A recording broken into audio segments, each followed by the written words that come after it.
You know the dog এর ম্যান্ডিবুল একটা কি আছে বলো তো অ্যাঙ্গুলার প্রসেস আছে না এটা জানো যে ডগ এর ম্যান্ডিবুল একটা বৈশিষ্ট্য কি একটা কাটার মতো আছে এটা কিন্তু অন্যদের ম্যান্ডিবুলে নাই এখানে কোনো অ্যাঙ্গুলার প্রসেস আছে this call angle of the mandible there is no process but you know the dog mandible is speciality ডগের একটা কি আছে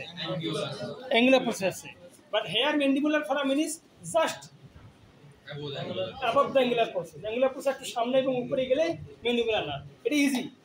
angular process থেকে উপরে গেলেই পাবা ম্যান্ডিবুলার না in case of dog it is easy to block the mandibular nerve in case of dog because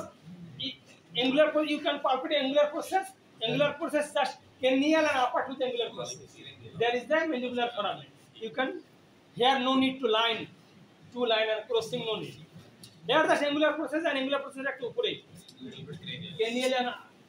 dorsally there is a mandibular foramen and you can give anesthesia here then a mandibular nerve will be blocked it is easy for dog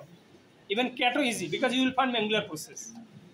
the mainly the আমাদের পেটের দরকার এটা বেশি যেমন ও বললো yes sir the পেটে তো আমাদের সহজ in case of pet because this practice extraction of teeth mostly you may find in the pet in the pet angular process আছে angular process উপরে এবং সামনে দিলে কি হবে ম্যান্ডিবুলারটা ব্লক হয়ে যাবে এটা একটু ইজি পেটের ক্ষেত্রে এই angular process থাকার কারণে